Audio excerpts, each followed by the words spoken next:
প্রিয় দর্শক, আপনাদের সবাইকে স্বাগত জানাচ্ছি। আমি এস এম আকাশ। দেখছেন দেশ ভাবনা, এই মুহূর্তের বাংলাদেশ। আমরা সমসাময়িক বিষয় নিয়ে আলোচনা করব। আমাদের সাথে তিনজন অতিথি, আপনাদের সাথে পরিচয় করে দিই। আমাদের সাথে রয়েছেন সুলতান মাহমুদ, ডেপুটি এডিটর আমার দেশ, আপনাকে স্বাগত জানাচ্ছি। আছেন নীলোফর চৌধুরী মনি, সাবেক সংসদ সদস্য বিএনপি, আপনাকেও স্বাগত। আমাদের সাথে আছেন মুজাহিদুল ইসলাম শাহিন, যুগ্ম আহ্বায়ক, জাতীয় নাগরিক পার্টি, আপনাকেও স্বাগত জানাচ্ছি। নীলোফর চৌধুরী মনি, আপনি অবশ্যই খেয়াল করেছেন যে ট্রাইব্যুনালে আজকে একটি ঘটনা ঘটেছে। সেটা হলো আনুষ্ঠানিক অভিযোগ দাখিল করা হয়েছে। সেখানে শেখ হাসিনা এবং আসাদুজ্জামান খান কামালের বিরুদ্ধে গ্রেপ্তারি পরোয়ানা জারি হয়েছে। এই অগ্রগতিকে আপনি কিভাবে দেখেন? ধন্যবাদ আপনাকে। যারা শুনছেন আমার শুভেচ্ছা অভিনন্দন, আমার সহ আলোচক বৃন্দকে শুভেচ্ছা। দেখেন, এটা ভালো সাইন, নো ডাউট। এটা আমরা চাই যে প্রত্যেকটা মানুষ যে অপকর্ম করবে, অন্যায় করবে, তার বিচারের আওতায় আসবে। কিন্তু এই বিচারের আওতাটা আরও আগে আসার কথা ছিল। কারণ 9 মাস 10 মাসে পড়ে গেছে আপনার এই সরকার আসছে। এত দেরি যদি প্রথম আসামির জন্য যদি এত দেরি হয়, তাহলে আমরা এই বিচার কবে পাবো, কবে বিচার সংস্কার, এই বিচারের ফল কবে পাবো, এই বিচারের ফল কবে পাবো? যে ফার্স্ট দিনটা 10 মাসে পড়ে গেল, 10 মাসে হলো, উঠলো মাত্র আজকে ট্রাইব্যুনালে। তো তারপরে এরকম ট্রাইব্যুনাল কিন্তু আমরা 13, 14, 15 দিকে দেখেছি, অনেকবার হয়েছে। হয়তো টেলিভিশনে এইভাবে সরাসরি দেখায় নাই ওইভাবে, কিন্তু হয়েছে। তাদের বিচারটাও কত বছর লেগেছে।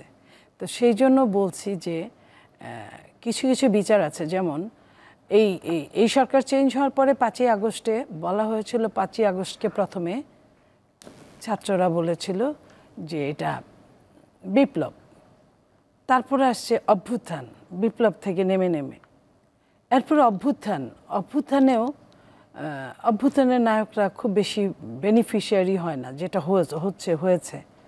এবং এই যে বিচার, তারপরে শাস্তির আওতায়, তারপর আপনার অ্যারেস্ট করা, এই জিনিসগুলো যত দেরি হয়েছে, তারা মব হাতে তুলে নিয়েছে। তারা নিজেরা এই 10 মাস পর্যন্ত আমরা মবই দেখছি। তো বিচার যখন বিচারের জায়গায় না হয়, তখন কিন্তু অভ্যুত্থানটাও নষ্ট হয়ে যাবে। যেটা বিগত দিনে, এর আগেও এরশাদ বিরোধী আন্দোলনে আমরা অভ্যুত্থান করেছি, তার আগেও অভ্যুত্থান হয়েছে। এই যুগে যুগে অভ্যুত্থানগুলো নষ্ট হয় কেন? এই কারণগুলোর জন্য। যখন অভ্যুত্থানের নায়করা নিজেরাই ভাগিদার হয়ে যায়, নিজেরাই যখন আসল কাজ বাদ দিয়ে নকল কাজ নিয়ে টানাটানি করে। এই আসল কাজটা করা উচিত ছিল। আমার সঙ্গে একজন স্বনামধন্য সাংবাদিক আছে, উনিও এই কথাটা আমার সঙ্গে একমত হবেন বলে আমি আশা করি, যে এই বিচারটা 1 মাস 15 দিন, 1 মাস 1.5 মাসের মধ্যে ওঠা উচিত ছিল। যখন থেকে ট্রাইব্যুনালের চিফ হয়েছে, তারপর এবং বিএনপি বারবার একটা কথা বলছে, ট্রাইব্যুনালের সংখ্যা বাড়িয়ে দেন প্রয়োজনে। কয়েকটা জায়গায় বিচারপতিরা তো বসেই আছে এই মামলাগুলো চালানোর জন্য। তাহলে সমস্যা কোথায়? আমরা কিন্তু সেটা পারি নাই। আমরা এটা করতে পারলে আরও ভালো হতো। এবং দেরিতে হলো, যেটা হয়েছে আজকে, আমি বলবো যে এটা ভালো। যার জন্য যেটা হোক, একটা বিচার হয়ে গেলে আমরা এই যে নিষিদ্ধ খেলা, এই যে বাড়ি ভেঙে দুমড়ায় মুচড়ে সমান করে দেওয়া, এইসবের চেয়ে বরং আজকের যেটা করেছে এই জায়গাটা ভালো, বিচারের জায়গায় আসা। আমি মুজাহিদুল ইসলাম শাহিন, আপনি জাতীয় নাগরিক পার্টির নেতা ছাড়াও আপনি আইন অঙ্গনের মানুষ। তো এই যে ট্রাইব্যুনালে যে আজকে ঘটনাটা ঘটলো, আমরা তো সবাই বাংলাদেশের মানুষ। এই যে জুলাই অভ্যুত্থানে যে হত্যাকাণ্ড ঘটেছে, তার বিচারের অপেক্ষায় ছিল। এই প্রক্রিয়াটা শুরু হয়েছে, সেটা নিয়ে একটু বলবেন। সাথে এর আগের ট্রাইব্যুনালের সাথে এই ট্রাইব্যুনালের কি পার্থক্য দেখেন? এখানে একটা ইন্টারেস্টিং বিষয় হলো, আমি এই ট্রাইব্যুনাল আগে ডিফেন্স আইনজীবী ছিলাম। আচ্ছা। যারা বিএনপি এবং জামাতের নেতা ছিল, তাদের আমি যখন আইনজীবী হিসেবে ছিলাম। তো আগের পার্থক্যটা হলো, আগে একটা সময় যখন এই ট্রাইব্যুনাল গঠন করা হয়েছিল, বিএনপি সালাউদ্দিন কাদের চৌধুরী সহ জামাত নেতাদের যখন এখানে ট্রায়াল করা হচ্ছিল, তো ওইটা প্রত্যক্ষভাবে আমি দেখেছিলাম।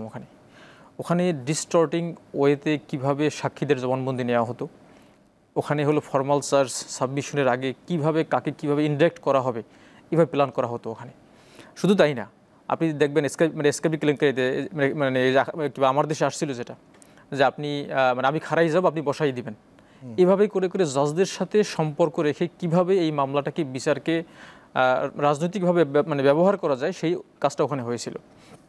তার প্রেক্ষিতে বর্তমান সময়ে যে বিচারটা হচ্ছে, জুলাই আগস্ট গণ অভ্যুত্থান বা গণবিপ্লব যেটা বলি, সেই বিপ্লবে যে বিচারটা এখন আসছে আমাদের সামনে, সবগুলো কিন্তু রেকর্ডেড বিষয়।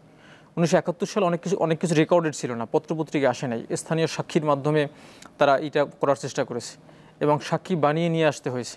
আমরা এমনও সাক্ষাৎকার দেখেছি যে 1971 সালের বিচারের সময় একজন ব্যক্তিকে এখানে ইন্ডাক্ট করা হয়েছে 5টা চার্জে।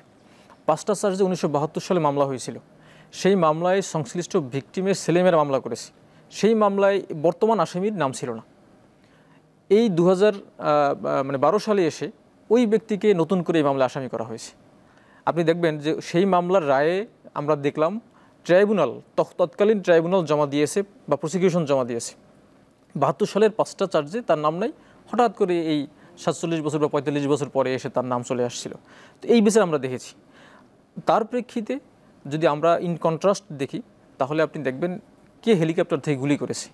আমি শুনেছি ট্রাইব্যুনাল তদন্ত সংস্থাটা বের করে ফেলেছে যে কত উচ্চতায় হেলিকপ্টারে কার পকেটে কি মোবাইল ছিল, সেখান থেকে কয়টা গুলি হয়েছে, কিভাবে গুলি হয়েছে, শেখ হাসিনা কীভাবে নির্দেশ দিয়েছে। এবং শেখ হাসিনার সম্ভবত আমরা শুনেছি তদন্ত মানে ওখানে যারা আছেন প্রসিকিউটর হিসাবে, তাদের কাছ থেকে শুনেছি এভাবে তদন্তে এটাও বেরিয়ে আসছে শেখ হাসিনা কীভাবে ফোনের মাধ্যমে নির্দেশ দিয়েছেন। আপনার মনে আছে যখন ইন্টারনেট বন্ধ হয়ে গেছিল, তখন তারা কিন্তু সরাসরি ফোন করে হুমকি দিয়েছেন, ফোন করে কোথায় কাকে গুলি করতে হবে, মারতে হবে, এই নির্দেশনা দিয়েছেন। তো বর্তমান ট্রাইব্যুনাল বা বর্তমান সময়ে প্রযুক্তির এত ব্যাপৃতি আছে, যে কারণে ডকুমেন্টারি এভিডেন্স প্লাস মেটেরিয়াল এভিডেন্সের মাধ্যমেই এখানে এস্টাবলিশ করা সম্ভব যে কারা কারা কোন হত্যায়। আচ্ছা, আরেকটা যেটা নিরাপদ চৌধুরী মনি বলছিলেন যে আরও আগে হতে পারতো, বেশি দেরি হয়ে গেল কিনা, বা এটার যৌক্তিক কারণ কি? আপনি ক্রিমিনাল জাস্টিস সিস্টেমে আপনি যদি ন্যায় বিচার করতে চান, তাহলে আপনাকে ইনভেস্টিগেশনটা প্রপারলি করতে হবে। আগের ট্রাইব্যুনালের মতো কোনোভাবে সাজা দিয়ে দেওয়ার যদি ব্যবস্থা করা হয়, তাহলে আসলে খুব দ্রুতই করা যেত। কিন্তু আমার মনে হচ্ছে মানে এই ট্রাইব্যুনাল যে কাজটা করেছেন, এটা খুব বেশি সময় নেয় নাই আগের তুলনায়। আগে তো অনেক কিছু মেকানিজমের মধ্যে ছিল, বাট এখানে এভিডেন্স কালেকশন করে ইনভেস্টিগেশন প্রপারলি করে যে বিচারের আওতায় এখন আনা হচ্ছে, এটা আমার মনে হয় সাফিসিয়েন্ট টাইম তারা নেয়নি, তারা রিজনেবল টাইম নিয়েছে। যে আপনার কাছে মনে আপনি কিছু কথা বলছেন। আমি একটা কথা বলতে চাই, এই যে আমার ছোট ভাই বললেন যে আগের তুলনায় যদি ইনভেস্টিগেশন সবই ঠিক থাকে, ভালো হয়, তাহলে আগে যে জামাতে ইসলামীর যে নেতা বের হলেন, খালাস পেলেন বেকসুর, সেটা আগের ট্রাইব্যুনাল খারাপ ছিল, আত্মপক্ষ সমর্থনের সুযোগ ছিল না, ওনার ফাঁসি হয়েছে। কিন্তু এটা কি এমন যে উনি কোনো দিনই এই যে যে যে অভিযুক্ত উনি অভিযোগে, সেটা ছিল না, উনি বেকসুর খালাস পেলেন। আগেরটাও যেমন মানতে পারি নাই, ফাঁসি হওয়াটা আত্মপক্ষ সমর্থনের সুযোগের অভাব ছিল, এবং ওই যে আমি খাড়াই যাব তো আপনি বসায় দিবেন, এটা করে মাহমুদুর রহমানের মতো একজন ব্যক্তি 4 বছর জেল খাটছে। এটা লেখাটা তো অপরাধ ছিল না, বের হয়ে যাওয়াটা অপরাধ ছিল। বের হইল কিভাবে? একজন সাংবাদিকের কাজই সে যেখানে যা পাবে লিখবে। তো সেইখানে উনি বিনা দোষে 4 বছর জেল খাটছে, এটাও যেমন অপরাধ ছিল, ঠিক এখনও আমি আমার দৃষ্টিতে একজন সাধারণ মানুষ হিসেবে আমি বলতে চাই, বিচার বিভাগ কি সত্যিই স্বাধীন হয়েছে? বিচার বিভাগ যদি স্বাধীন হতো, একজন ফাঁসির কাস্টের আসামি বেকসুর খালাস, এই দুইটা জিনিস, এটা খালেদা জিয়ার মামলা না যে আপনার জোর করে একটা মামলা গসায় দেওয়া, এই মামলাটা কিন্তু 71-এর মামলা। আচ্ছা, এইটা আমি আসবো, আপনি যদি কিছু বলতে চান পরে বলবেন। সুলতান মাহমুদ, দুজনের বক্তব্য শুনেছেন। আমাদের প্রশ্ন হলো যে বিচারটা সঠিকভাবে হওয়া দরকার এবং দ্রুত, মানে যত কম সময়ের মাধ্যমে হোক, সেটা তো মানুষ প্রত্যাশা করে। দুজনের বক্তব্য শুনে এবং ট্রাইব্যুনালের কার্যপদ্ধতি আপনি অবশ্যই খেয়াল করেন, আপনি কি বলবেন? ধন্যবাদ। আমি দুজনের সাথেই অনেক বলবো যে অনেকটা একমত, আবার কোনো কোনো জায়গায় একমত না। যেটা মনিয়াপা বলেছেন যে আমি হয়তো তার সাথে একমত হব, আমি বিনয়ের সাথে সেই জায়গা থেকে কিছুটা দ্বিমত করি এই কারণে যে দেখবেন যে এই যে জুলাই অভ্যুত্থানের কথা বলছেন, এরপর থেকে যারা জুলাই অভ্যুত্থানের অগ্রভাগী ছিলেন, তাদের ভেতর থেকে একটি দাবি খুব প্রকট ভাবে সামনে উঠে এসছে যে আগে বিচার তারপর সব কিছু। এই কথাটা এসছে না, যে কোনো কিছুর মূল্যে আগে বিচার তারপরে অন্য কিছু বলতে নির্বাচন। তো সেই জায়গাটিতে আজকে উনি যেটি বললেন, আমি কিন্তু ওনার এই স্পিরিটটাকে সমর্থন করতে চাই এই কারণে যে দেখেন, বিচারকে বিচারের মতো করতে দিতে লাগবে, তার যে নিজস্ব গতি আছে সেই গতিতে এগোতে দিতে লাগবে। আপনি যদি যা কিছু তাড়াতাড়ি করে ফেলেন তাহলে কিন্তু যে অন্যায় অত্যাচার জুলুমের রাজনীতি গত 15 বছর হয়েছে, আপনি যেটা বলছেন যে দাঁড়াতে বললে দাঁড়িয়ে যেত, বসতে বললে বসে যেত, সেই জায়গাটি দাঁড়িয়ে যাব আপনি বসায় দেবেন, বসাই দেবেন, সেই জায়গাটাতে কিন্তু আবার ঘুরপাক খেত। এখানটাতে আমি যে জিনিসটা দেখছি সেটি হলো যে বিচার কিন্তু দেরিতে বা দ্রুত হয়েছে বিষয়টি সেটি না। বিচার যেটা হয়েছে, এই প্রসিকিউশন বানাতে একটি সময় লেগেছে এবং তারা কাজ কিন্তু খুব দ্রুততর গতিতেই করেছে। আমি সন্দিহান, শঙ্কিত যে কখনো না কখনো আবার এই বিচারকে নিয়ে একটি প্রশ্ন তৈরি হয় যে প্রত্যেকটা বিচারের যদি প্রত্যেকটা স্টেপ যদি এগোতে হয় তাহলে প্রত্যেকটা স্টেপের মাঝখানে কিছু সময় লাগে, কাজ করতে লাগে। একটা বিল্ডিং একদিনে 7 তলার ঢালাই করা যায় না, এক একটা ঢালাইয়ের পর আবার কিছু সময় দিতে হয়, সেটিকে শক্তপোক্ত হতে দিতে লাগে। তো বিচারের ক্ষেত্রেও কিন্তু এই জায়গাগুলো এগিয়ে যখন একটি বিচার হবে তখন সেটিকে গ্রহণযোগ্যতা পাওয়া বা আইনি যে ব্যাখ্যা সেটিকে সঠিক এবং যথোপযুক্ত বলে মনে হয়। তো সেক্ষেত্রে আজকে যে বিচারের যে ট্রায়াল আমরা টেলিভিশনের মাধ্যমে দেখলাম, এটি আমার কাছে যে খুব বেশি সময় লেগেছে সেটি যেমন না, আবার খুব তাড়াতাড়ি হয়েছে সেটি বলবার মনে হয় অবকাশও ওইভাবে নাই। সেই দিক থেকে বলা যায় যে বিচার যদি বিচারের মতো সবগুলো ক্রাইটেরিয়া, সবগুলো শর্ত পূরণ করে এগিয়ে থাকে এটি, তাহলে ভালো। আপনি যে প্রসঙ্গটা এনেছেন যে যাকে এত বড় একটি মামলায় তার কি বলো ফাঁসির আদেশ হলো, সেই জায়গা থেকে তাকে খালাস করে দেয়া হলো একেবারে। এখন এই জায়গাটিতে কি করতে পারতো? আপনি বিচারালয় বা বিচার বিভাগের উপরে কিছুটা বাঁকা দৃষ্টি দেবার চেষ্টা করেছেন। তো সেই জায়গা থেকে আমার মনে হয় যে দেখেন, বিচার বিভাগ কতখানি স্বাধীন হয়েছে, এর আগে কতখানি ছিল, কারা বিচার বিভাগ লিড করছে, এখন বিচারালয়ে কারা বসে আছে, সেই জায়গাটা আপনাকে দেখতে লাগবে। বিচার বিভাগ থেকে কি ফ্যাসিবাদ সমূলে শেষ হয়ে গেছে? যায়নি। কিন্তু এখন সেই যাদেরকে বলছি আমরা যে ফ্যাসিস্ট হিসেবে উল্লেখ করা হচ্ছে, তারা কিন্তু নানানভাবে নানান বিষয়কে কলুষিত করবার একটা অপপ্রয়াস সার্বক্ষণিকভাবে চালিয়ে যাচ্ছে। এখন আমি একটি কথা সবসময় বলে থাকি, আমাকে অনেক সময় অনেকে ভারত বিদ্বেষী বলে থাকেন, আমি নেভার মাইন্ড। আমি বলি যে বিগত 15 বছর বা 17 বছরের সরকার কি করেছে, ভারত কোনো একটি বিষয়ে স্বপ্ন দেখেছে, সকাল শেষ হতে না হতে বাংলাদেশ সেটিকে বাস্তবায়ন করে দিয়েছে। তো এখনও কিন্তু সেরকম একটি ঘটনার দিকে আমার মনে হয় কোনো কোনো ক্ষেত্রে সেই অবস্থা বিরাজ করছে। এই জায়গা থেকে কিন্তু আপনারা যে রাজনৈতিক দল করেন সেই জায়গায় আপনাদের সচেতন হতে লাগবে। কারণ অন্যায়কে অন্যায়, সেটা কার পক্ষে গেল কার বিপক্ষে গেল এখনও যদি বলতে না পারেন, এখন একটি অরাজনৈতিক সরকার, এই সময়টাতেও যদি আপনারা সত্যকে সত্য, মিথ্যাকে মিথ্যা যদি আপনারা বলতে না পারেন, তাহলে আবার আগামীতে কিন্তু একটা ঘন কালো মেঘ বাংলাদেশের আকাশে নেমে আসবে। নীলোফার চৌধুরী মনি, এখন বিচারের কথা হলো, সংস্কারের কথা হয়তো হবে, বিচার, সংস্কার এবং নির্বাচন, এখন সব কিছু ছাপিয়ে এলো নির্বাচন কবে, এই এখন হলো মনে হচ্ছে যে প্রশ্ন সবার সামনে। তো এখন বিএনপি থেকে বলা হচ্ছে ডিসেম্বরেই নির্বাচন হতে হবে, তা না হলে আর কখন নির্বাচন হবে না, এরকম ষড়যন্ত্রের কথা আপনাদের নেতাদের মুখে শুনতে পাচ্ছি। কেন ডিসেম্বরেই কেন হতে হবে? ডিসেম্বরে বলে নাই, ডিসেম্বরের মধ্যে, তার আগে হলেও সমস্যা নাই, এটা পরে হলে সমস্যা, পরে হলে আর হওয়া যাবে না। কারণ এই কারণে যে যখন টাইমটা বলছে, যে সময়টার কথা বিএনপি বলেছে, সেটা হলো ধরেন আপনার ফেব্রুয়ারির মধ্য ফেব্রুয়ারি থেকে আপনার রোজা 1 মাস 1.5 মাস ওখানে এমনিই আপনার কেটে যাবে। ঈদের পরে 5-10 দিন মানুষ সবাই দাওয়াত খেতেই যায়।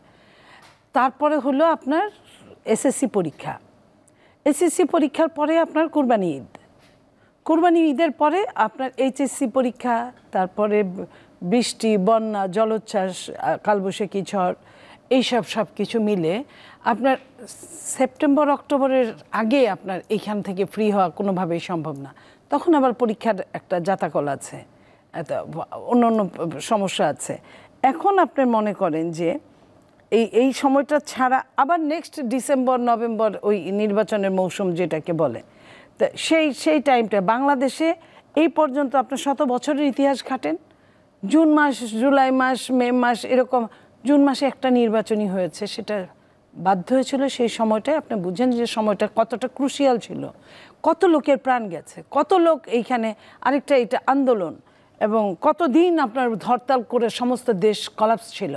সেইখানে একটা আইন করার জন্য আইনের 3 মাসের মধ্যে এই নির্বাচনটা দিতে হয়েছে। তাহলে আপনার মনে করেন বিএনপি তো কারোর সঙ্গে শত্রুতা করতে চায় না, বিএনপি একটা নির্বাচনের ডেটই তো চেয়েছে। সেখানে তো বলে নাই, যখন সরকার যদি বলতো যে 10 দিন পরে বা 20 দিন পরে আমি এই ডেটটা দিতে চাই, তাহলে তো এখানে কোনো সরকারও কিন্তু বিএনপিকে নিয়ে বা বাংলাদেশে অন্যান্য দল নিয়ে খেলছে। লাইক আপনার দেখেন, সরকার বিদেশ গিয়েছিলেন, জাপানে বলার তো দরকার ছিল না। বাংলাদেশের সরকার প্রধান উনি যাওয়ার আগে সাংবাদিকদের সাথে কথা বলেন বা এসে সাংবাদিকদের সাথে কথা বলেন, এই অন্তর্বর্তীকালীন সরকার বলছেন না, আচ্ছা না বললেও সমস্যা নাই, কিন্তু উনি কোনো না কোনোভাবে যাওয়ার সময় বলে যেতে পারতেন। উনি কথা বললেই সেটা কিন্তু চাউর হয়ে যায়, উনি বলতে পারতেন। তা না বলে উনি জাপান গিয়ে বললেন শুধু একটা দল নির্বাচন চায় ডিসেম্বরের মধ্যে। একটা দল কি আসলেই নির্বাচন চায় ডিসেম্বরের মধ্যে? আপনিই বলেন তো যে সাংবাদিক হিসেবে, যে আপনারা তো সারাদিন এগুলা নিয়ে ঘাটাঘাটি করেন, বিএনপির সঙ্গে সমমনা কতগুলো আছে, তার বাইরে বামগুলো কতগুলো আছে, তার বাইরে যদি আপনি বামদের যদি বলেন যে ছোট ছোট দল তো তাহলে সবাই যারা আজকে জন্ম হয়েছে, যাদের এখনো গঠনতন্ত্র হয় নাই, যাদের এখনো আপনার কি বলে নিবন্ধন হয় নাই, তাদের তো দল বলা যায় না সম্পূর্ণরূপে। তাদের একটা সংগঠন আপনি বলতে পারেন।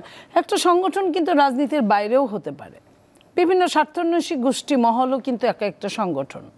তো সেই জায়গায় একটা এই সংগঠনকে আমি বড় করে দেখছি। আপনি দেখেন এই সরকার যখন কাউকে ডাকে, প্রথম স্তরে 3টাকে ডাকে, বিএনপি, জামাত এবং এনসিপি।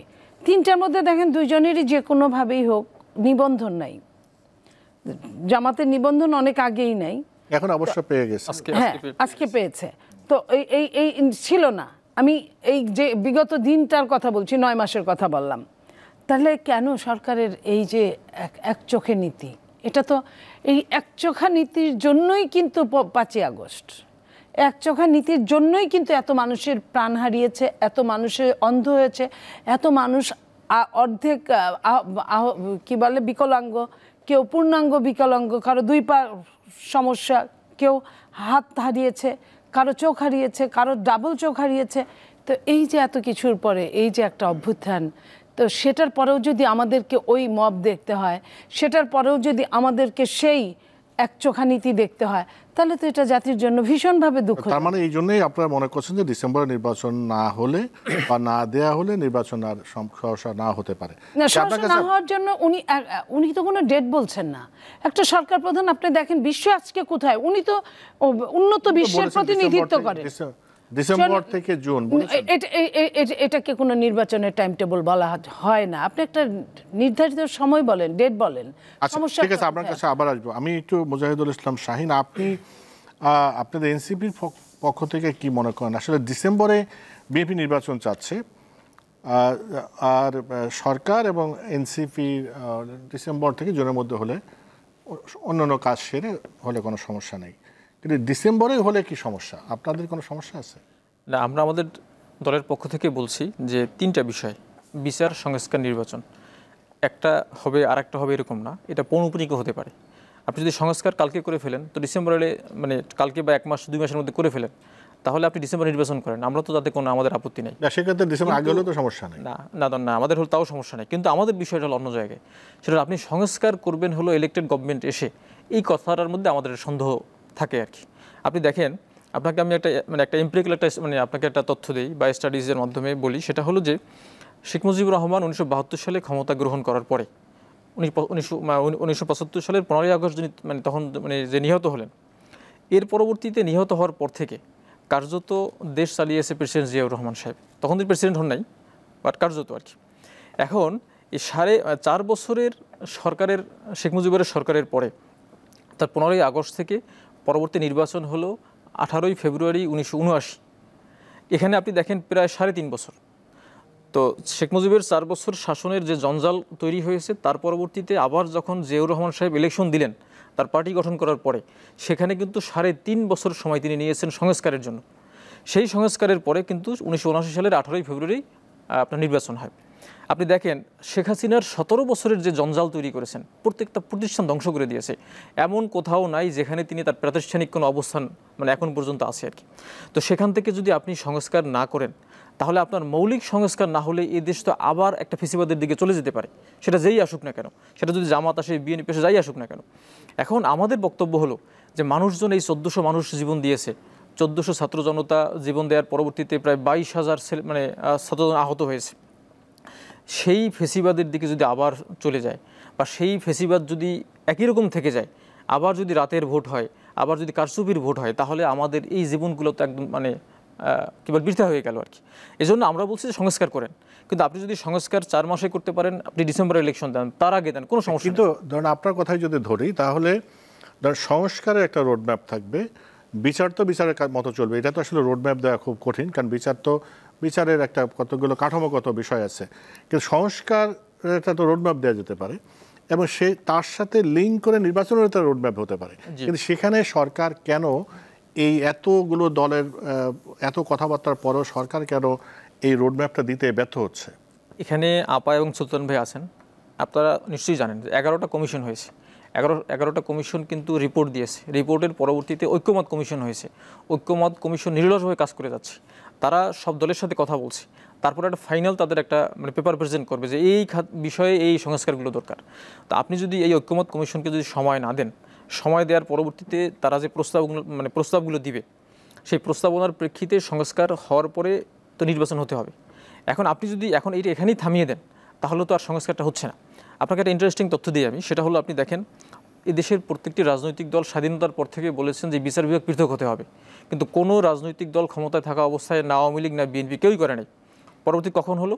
2007 সালে যখন তত্ত্বাবধায়ক সরকারের মতো একটা সরকার হলো, বা একটা ইন্টারিম গভর্নমেন্ট হলো, ওই সময় ইন্টারিম গভর্নমেন্টের ওই সময়ের উপদেষ্টা মইনুল হোসেন সাহেব, ব্যারিস্টার মইনুল হোসেন, তিনি তত্ত্বাবধায়ক সরকার, হ্যাঁ, তো ওই সময় কিন্তু তিনি ভূমিকা নিয়ে বিচার বিভাগ পৃথক মানে এখানে পৃথক করলেন। তা আপনি দেখেন এই বিচার বিভাগ যে পৃথক হলো, এটা কিন্তু কোনো রাজনৈতিক সরকারের আমলে হয়নি। তাহলে মৌলিক সংস্কার আপনি দেখবেন রাজনৈতিক সরকারের সময় অধিকাংশই হয়নি। আপনি দেখবেন তত্ত্বাবধায়ক সরকার যেটা হলো 1995 সালে, সেটা কিন্তু অনেক গণ আন্দোলনের পরে গিয়ে বিএনপি বাধ্য হয়ে কিন্তু সেই তত্ত্বাবধায়ক সরকার সংবিধান সংশোধন করে এনেছিল। তো এই জন্য আমাদের একটু ভয় হলো, যেহেতু যে এই এত বড় বিপ্লবের পরবর্তীতে যদি সংস্কারটা না হয়, তাহলে হয়তো আগামীতেও হবে না। এই জন্য আমরা বলি যে আপনি নির্বাচন করেন, কোনো সমস্যা নেই, বাট সংস্কারটা করে করেন, এটা হলো আমাদের প্রত্যাশা। সুলতান মাহমুদ, আপনি কি মনে করেন সংস্কারের জন্য কতটা সময় আসলে লাগতে পারে? ধন্যবাদ। এবং আমাদের প্রশ্নটা হলো সংস্কার এবং নির্বাচন দুটো একসাথে চলতে পারে কিনা, মানে বা রোডম্যাপ কেন দেওয়া যাচ্ছে না? ধন্যবাদ। আমি প্রথমেই বলতে হয় যে আহা মরি মরি প্রেমে ডুবি, এরকম একটি ব্যাপার। আমার মনে হয় যে কখনো কখনো এই যে নতুন ঘোষিত একটি রাজনৈতিক দল, এখনও রাজনৈতিক দল নয় তারা, তো কারণ তাদের এখন পর্যন্ত রাজনৈতিক দলের কাঠামোগত যে বিষয়গুলো সেগুলো কিছুই তারা এখনও তৈরি করতে পারেনি। অতএব আমি সেটিকে রাজনৈতিক দল হিসেবে এখনও পর্যন্ত আমার কাছে খুব স্পষ্ট না আদৌ তারা রাজনৈতিক দল কিনা।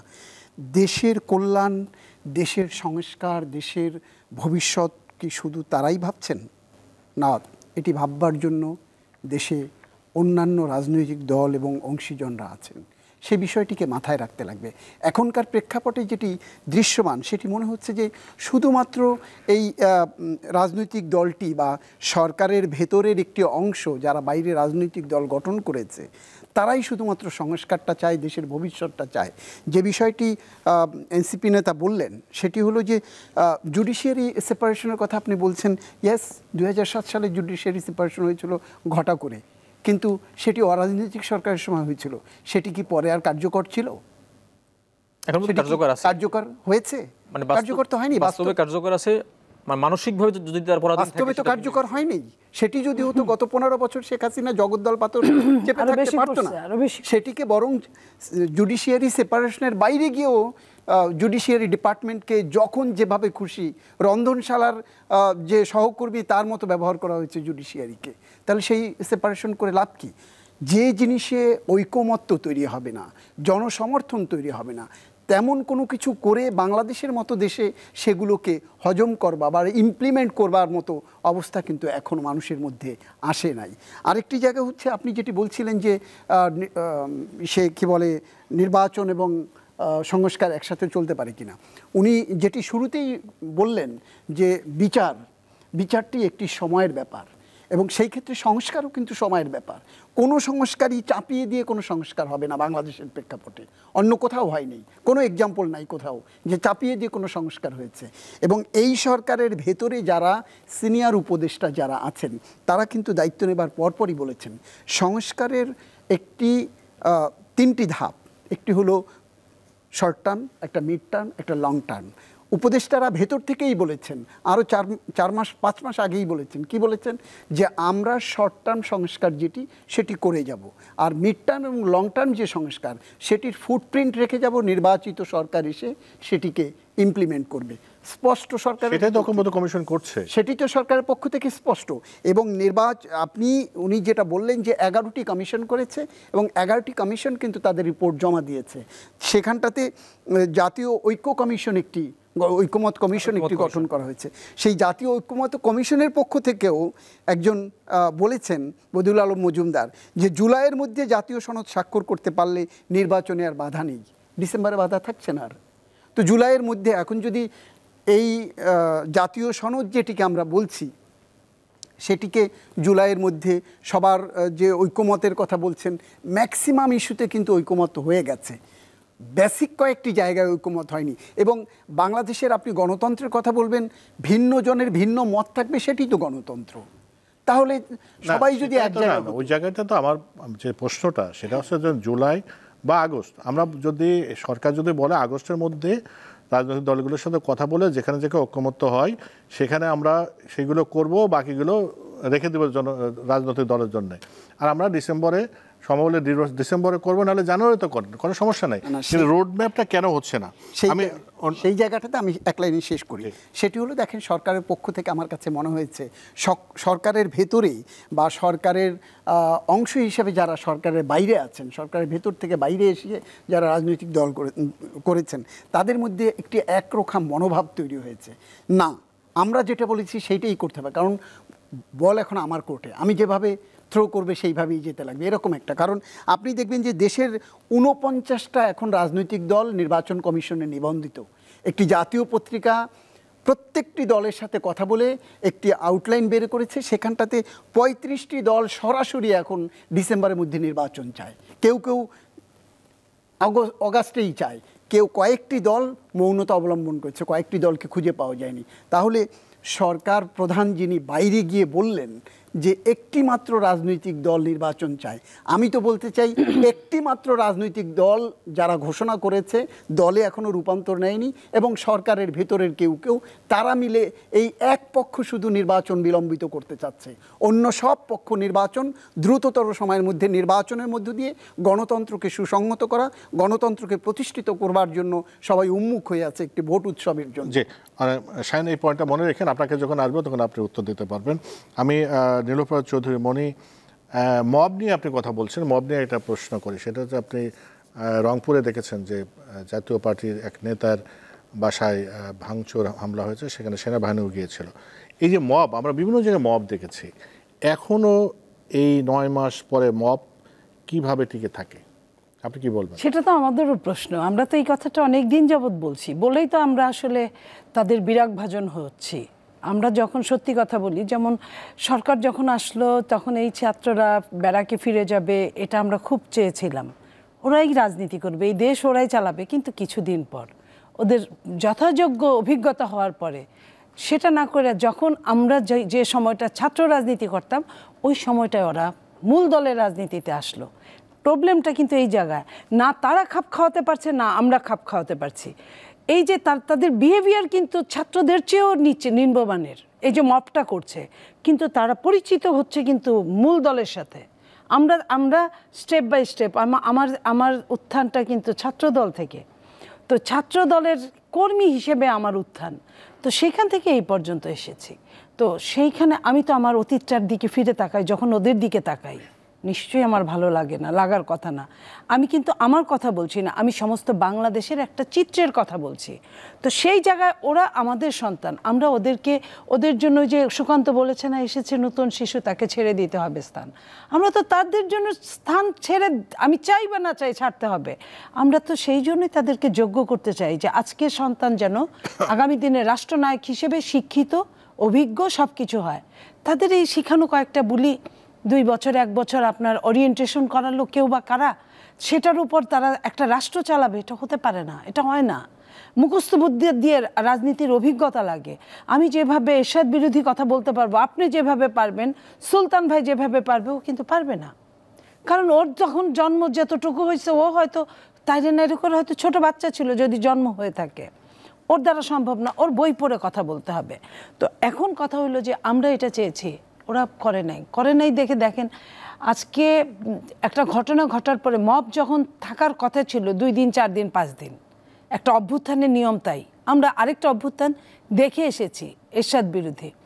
তো সেইখানে তারা 4-5 মাস পরে আমরা 32 নাম্বার ভাঙতে দেখলাম, এবং সেই আপনার আয়োজন করে ভাঙতে দেখলাম। আপনার কখন একটা বুলডেজার যায়, বুলডেজার দিয়ে পৃথিবীতে বাংলাদেশের 1000 বছরের ইতিহাসে বুলডেজার দিয়ে আমরা কখনো এই 71-ও ভাঙতে দেখি নাই, তারপরে আগে আমরা এইটা দেখি নাই। আমরা দেখলাম সরকারের একটা নীরব সমর্থন না থাকলে বুলডেজার জোগাড় হয় না। পুলিশ অনেক কিছু করতে পারে, আর্মি অনেক কিছু, কারণ সেই দিনও মাঠে আর্মি ছিল। আজকে যেভাবে রংপুরে ধরেছে, আজকে যদি আমি সেনাবাহিনীকে বলি এই ধরাটা যদি 3 মাস আগে ধরতেন, পৃথিবীতে ফেরাউনের লাশ দেখে কিন্তু বোঝানো হয় যে এটা ফেরাউন, এই অত্যাচার করেছিল। আমি কিন্তু 32 নাম্বারকে ধারণ করে বলছি না, আমি ধারণ করে বলছি খারাপেরও টিকে থাকার অধিকার আছে, ভালোর আছে। খারাপকে তার শাস্তির মাধ্যমে টিকে থাকবে। ওই বাসাটার সামনে দিয়ে গেলে মানুষ যেন বলে এটা এইখানে এই করা হতো। আজকে আপনি কোথায় বলবে? এই ছেলেরা তো সব ইতিহাস চুরমার করে দিল। তাহলে আপনার ভাঙলো কে? এই যে অভ্যুত্থানটা নষ্ট করলো কে? এদেরকে শিখালো কে? নিশ্চয়ই পিছনে যারা আছে মাস্টার মাইন্ড তারা। আজকে এতদিন পরে হঠাৎ করে আপনার নিশ্চয়ই জিএম কাদের খারাপ হয় নাই, জিএম কাদের খারাপ ছিল, আওয়ামী লীগের 15.5 বছরই তারা খারাপ ছিল, তাদের কৃতকর্ম খারাপ ছিল। এতদিন আপনারা কিছুই করলেন না, হঠাৎ করে একজন লোকের মানুষের বাড়িতে গেলেন হামলা করতে, এবং আপনারা সিনিয়র নেতৃবৃন্দ সহ। কেমন এটা কিভাবে সম্ভব? আপনারা গাজীপুরে গিয়ে ডাকাতি করতে গিয়ে ওখানে আপনারা মব করতে গেলেন, মবের শিকারও হলেন। মব করতে গেলে সবাই তো আপনার ছেড়ে দেবে না, এটা কেউ কোথাও শিকার হতে হবে। তো আপনার এই জিনিসগুলা এটা কোনোটাই ভালো না। আমি সেনাবাহিনীর আজকে যে তারা হস্তক্ষেপটা করেছে, এটার দরকার ছিল, এটার থামা দরকার। মব কখনো চলতে পারে না, কেউ পছন্দ, মব থামাতে হবে। আর আপনার অভ্যুত্থান চলমান না, অভ্যুত্থান 10 বছর 15 বছর 20 বছর একবার আসে। জি, মুজাহিদুল ইসলাম শাহীন, আপনার বেশ কয়েকটা প্রসঙ্গ এসেছে। আপনার আদৌ আপনার রাজনৈতিক দল কিনা বা রাজনৈতিক দল হয়ে ওঠার জন্য যে কার্যক্রম, নিবন্ধন পাওয়ার জন্য, সেটা আপনারা করছেন কিনা, বা এই যে নির্বাচনের ব্যাপারে বিএনপি একাই চাচ্ছে বা যেটা সুলতান মাহমুদ বলেছে, আপনার কি জবাব? যেখানে আমাদের জবাব হলো, মানে আমাদের দল গঠন হয়েছে 28 ফেব্রুয়ারি 2025 সালে, সেখান থেকে এখন 4 মাস চলে। এই দলের নিবন্ধন কমিটির দায়িত্ব আমার। নিবন্ধনের জন্য হলো আইনের রিকোয়ারমেন্ট হলো 200 উপজেলার কমিটি লাগবে এবং অফিস লাগবে, পাশাপাশি 25টি জেলার কমিটি লাগবে। তো সেই কার্যক্রম কিন্তু আমাদের চলমান আছে। আপনি মানে ইতিমধ্যে দেখেছেন যে সার্জিস এবং হাসানাত, এই দুইজন কিন্তু দেশের 2 প্রান্তে কিন্তু সফর দিয়েছেন, এবং গণমানুষের যে উপস্থিতি ছিল আপনারা নিশ্চয়ই দেখেছেন সেটা। তো আমাদের দলের নেতৃবৃন্দ গ্রামে গঞ্জে যাচ্ছেন, বিভিন্ন পাড়া মহল্লায় যাচ্ছেন, জনসমর্থন আদায় করতেছেন। পাশাপাশি আমাদের একটা টিম রেজিস্ট্রেশনের জন্য আমরা কাজ করতেছি। সুতরাং ইলেকশন কমিশনে আমরা আবেদন করেছিলাম যে আমাদের রেজিস্ট্রেশনের জন্য সময় একটু বাড়িয়ে দেন। সেক্ষেত্রে ইলেকশন কমিশন 22 জুন পর্যন্ত আমাদের সময় দিয়েছেন। আমরা 22 জুনের মধ্যেই আশা করি অবশ্যই আমরা আবেদন করব, এবং তার প্রেক্ষিতে আমাদের নিবন্ধন আশা করি হবে, যদি আমরা আইনের রিকোয়ারমেন্টগুলো ফিল আপ করতে পারি। সেকেন্ড বিষয় হলো, আপা বলেছেন যে এরশাদ বিরোধী আন্দোলনের পরে তারা দেখেছেন এরশাদ বিরোধী আন্দোলনে কয়জন মারা গেছে। আপনার হাসিনার বিরুদ্ধে যে আন্দোলন, গণ আন্দোলন, যে একটা লার্জ ম্যাসাকার হয়েছে এখানে, সেই প্রেক্ষিতে বাংলাদেশের মানুষ কেন আন্দোলনে, কেন 3টা নির্বাচনে ভোট দিতে পারেনি? আপনি দেখেন এই যে ভোটের যে অবস্থাটা হলো, আপনার হলো সুপ্রিম কোর্ট বারের নির্বাচনটা আপনার হলো মানে কলুষিত হয়ে গেল। এখানেও মানে কি বলে কারচুপি করেছে, প্রত্যেকটা জেলা বারের ইলেকশন কারচুপি করেছে। আপনি বিজিএম এর ইলেকশন দেখেন, অমুক জায়গার ইলেকশন দেখেন, সব জায়গায় আওয়ামী লীগ থেকে যে প্রেসক্রিপশন দেওয়া হতো সেটাই মানে ওখানে ফলো করা হতো। আপনি দেখেন এগুলোতে কিন্তু আপনি যে নির্বাচনের কথা বলছেন ট্রেড বডিতে কোনো নির্বাচন হতো না, এটি বলে দেওয়া হতো যে অমুক অমুক হবে, তাকে তাকে হতো, ইলেকশন হতো। সিলেকশন কিন্তু আগে তো হতো। আপনি দেখেন আজকে এই হলো গতকালকে বিজিএম এর ইলেকশন হলো, সেখানে কিন্তু এই মানে বিপ্লবের পরবর্তীতে কিন্তু আপনার হলো মানে ঠিকই কিন্তু নির্বাচন হয়েছে এখানে, সেখানে কিন্তু কোনো সিলেকশন হয়নি। তার মানে কি? তার মানে হলো পরিবেশ ফিরতে শুরু করছে। এখন এই জন্যই তো আমাদের ভয়, এই যে ছাত্র জনতা আন্দোলন করলো, এই বিপ্লব করলো, এই বিপ্লবে তো কোনো দল শুরুতে আগেই আসে নাই। শুরুতে বিএনপি বলেছিল যে এই বিপ্লবের সাথে আমাদের সম্পর্ক নাই। পরবর্তীতে যখন বিপ্লব সফল হয়ে গেল, এখন তারা নির্বাচনের জন্য আসছে, হলে এটা বাস্তবায়ন করতে হবে খুব দ্রুত। আমাদের চাহিদা কি? আপনি কি মনে করেন আগামীকালকে বা ডিসেম্বর ইলেকশন হলে এনসিপি ক্ষমতায় যাবে? আমরাও বিশ্বাস করি না যে এনসিপি ক্ষমতায় যাবে। কিন্তু বিষয়টা হলো যে আমরা ক্ষমতায় না গেলেও আমাদের কি করণীয় আছে? আমাদের করণীয় হলো যেন সংস্কারটা হয়ে বাংলাদেশটা যেন স্মুথলি চলে, সমস্ত নির্বাচনে যেন মানুষজন ফ্রি ফেয়ার ভোট দিতে পারে, মানুষের যেন শঙ্কা না থাকে কেউ কারচুপি করে নিয়ে যাবে, সেইটা যেন না হয়। আর একটা বিষয় আপনি দেখেন, যদি কিছু বলেন, জি সারা বাংলাদেশে আইন শৃঙ্খলা যে পরিস্থিতি, আপনি সেই গ্রামের প্রত্যন্ত অঞ্চলের ভোটের যে নিরাপত্তা সেটা কে দিবে? আমাদের আইন শৃঙ্খলা বাহিনী কি এই মুহূর্তে সেইভাবে মানে ক্যাপাবল হয়েছে কিনা? আপনাকে এটাও এটা মাথায় রাখতে হবে। সারা দেশের যা পরিস্থিতি, আপনি দেখবেন যে আবারও সেই ভোট ছিনতাই হবে যদি আপনি কার্যকর আইন শৃঙ্খলা পরিস্থিতি যদি মানে নির্বিঘ্ন করতে না পারেন। এটা একটা বিষয়। সেকেন্ড বিষয় হলো, আপনি দেখেন আজকের পত্রিকা, আপনি দেখেন সারা দেশের হাট বাজার দখল, বিভিন্ন জায়গায় দখল, টেন্ডার, এগুলো কারা করতেছে? একটি রাজনৈতিক দলের আপনি নাম কিন্তু সেখানে পাবেন। মবের বিষয়ে যে কথাটা বলা হচ্ছে, আমাদের কোনো নেতৃবৃন্দ কোথাও প্রতিবাদ করতেছেন, সেটাকে এখন চিত্রায়িত করা হচ্ছে মব হিসাবে। সেকেন্ড বিষয় হলো, আপনি দেখেন আপা যেটা বললেন যে 32 নম্বর কেন ভাঙলো, শেখ হাসিনা এই বিপ্লবের পরে তার কি কোনো মানে রিপেন্টেন্স আছে? শেখ হাসিনা যখন বাংলাদেশের এই ছাত্র জনতাকে আবার হত্যার হুমকি দিল, তখন কিন্তু 32 নম্বরে কিন্তু লোকজন গিয়ে ভেঙে দিল। প্রত্যেকটা বিষয়ের সিগনেচার আছে।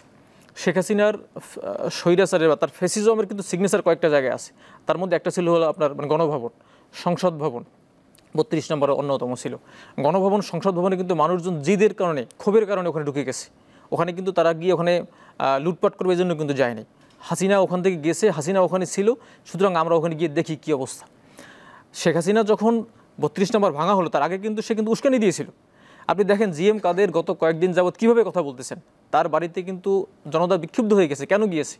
জিএম কাদের এই আপনার ফ্যাসিস্টের সহযোগী ছিল, প্রত্যেকটা নির্বাচনে তাকে সহযোগিতা করেছে, এবং এই ফ্যাসিজমের অন্যতম লিড ছিল আপনার হলো মানে জিএম কাদের। সুতরাং তিনি যখন বাংলাদেশের এনসিপির বিরুদ্ধে বলে, বাংলাদেশের বিপ্লবের বিরুদ্ধে বলে, তখন কিন্তু মানুষজন খেপে গিয়ে কিছু তো করতেই পারে। এটা খুবই আমার কাছে মানে অস্বাভাবিক মনে হয়নি।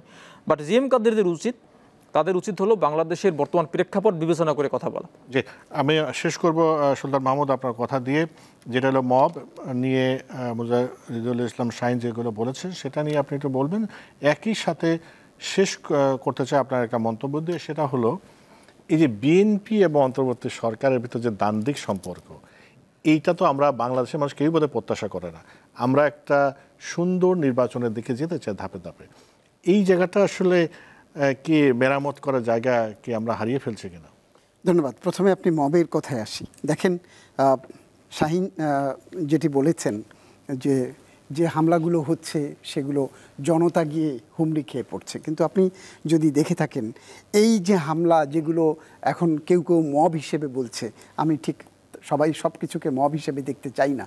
তো যে ঘটনাগুলো ঘটছে সেখানটাতে কিন্তু নির্দিষ্ট একটি সংগঠন বা নতুন একটি দলের সাথে যারা ওতপ্রোতভাবে জড়িত তাদেরকেই দেখা যায়। সাধারণ মানুষকে কিন্তু উৎসুক জনতা যেটি জুলাই বিপ্লবে যেটি হয়েছে সেটি কিন্তু নাই।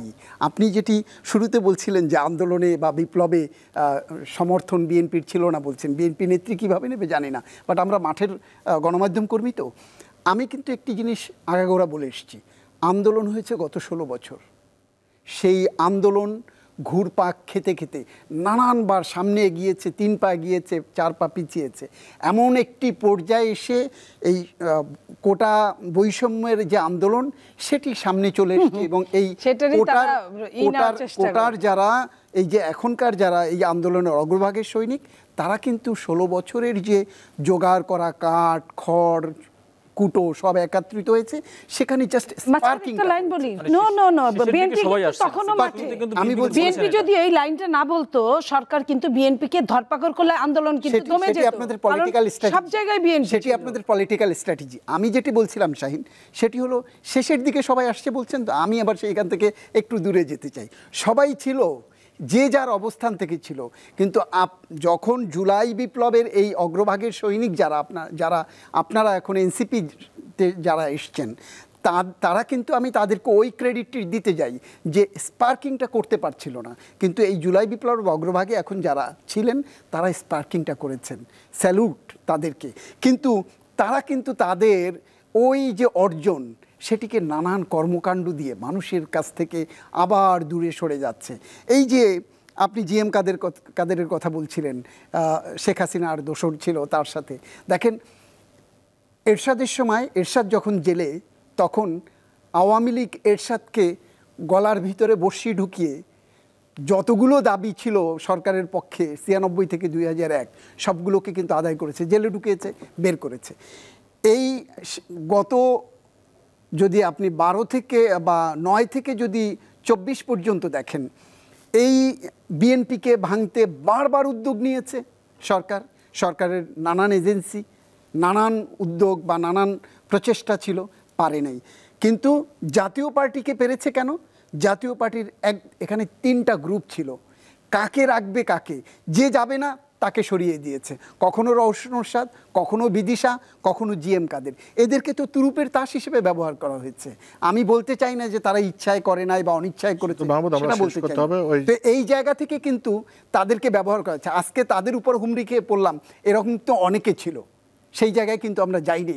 জিএম কাদের যে ভুল করছে, জনগণ আবার সেটি শাস্তি, সব দায় দায়িত্ব কিন্তু আমি এনসিপি বা আমরা এনসিপি করি আপনি যদি বলেন সবাই এনসিপির সব দায় দায়িত্ব নিয়ে নিয়েছে, তা কিন্তু নয়। তাতে কিন্তু এনসিপির জন্য ভবিষ্যৎ সতর্কবাণী আছে। আর আপনি যেটি বলছিলেন যে সরকার এবং বিএনপির মধ্যে যে দূরত্ব বেড়েছে, দেখেন বিএনপি কি চেয়েছে? বিএনপি চেয়েছে ডিসেম্বরের মধ্যে নির্বাচন, সরকার বলছে ডিসেম্বর থেকে জুনের মধ্যে নির্বাচন। এই মতদ্বৈততা থাকবে আমি আশা করতে চাই। আবার আগামীকাল থেকে জাতীয় ঐক্য কমিশনের বৈঠক আছে, প্রধান উপদেষ্টা রাজনৈতিক দলগুলোকে ডেকেছেন, 31টি রাজনৈতিক, বিএনপি, জামায়াতে ইসলামী, এনসিপি সহ 31টি রাজনৈতিক দলকে ডেকেছেন।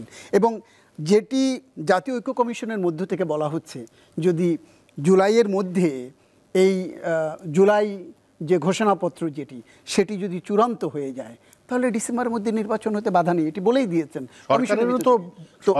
ডিসেম্বর তো জুন, সরকারের কথার মধ্যে তো ডিসেম্বর আছে। এবং আমি মনে করতে চাই যে দেখেন, যে যেখান থেকে যেভাবেই বলুক না কেন, আমার এখানে প্রধান উপদেষ্টা জাপানে গিয়ে যে কথাটা বলেছে, এটি কেন বলেছেন আসলে এটিও আমার কাছে বিস্ময়কর। ওনার মতো জায়গা থেকে এটি আসলে আমরা এভাবে ওখানটাতে এত জরুরি হয়ে পড়ছিল না এই বিষয়টি। ওখানে গিয়ে তারেক রহমান কি বলেছে? তারেক রহমান বলেছে ডিসেম্বরেই নির্বাচন হতে হবে, সেটির রিপ্লাই ওখানে বসে ওনাকে দিতে হবে। তাহলে উনি আর তারেক রহমান প্যারালাল হয়ে গেলেন। ঘটনা কিন্তু সেটি না, উনি আর তারেক রহমান প্যারালাল না, উনি সবার মতের, সবার উপরে উনি সরকার প্রধান এবং সবার কাছে গ্রহণযোগ্য। তারেক রহমান একটি দলের নেতা, দলের পক্ষ থেকে বলতেই পারেন তিনি, কিন্তু উনি সবার সুবিচিত সিদ্ধান্ত দেবেন। কিন্তু ওটি আমার কাছে খুব বিস্ময়ের লেগেছে কেন বলেছেন।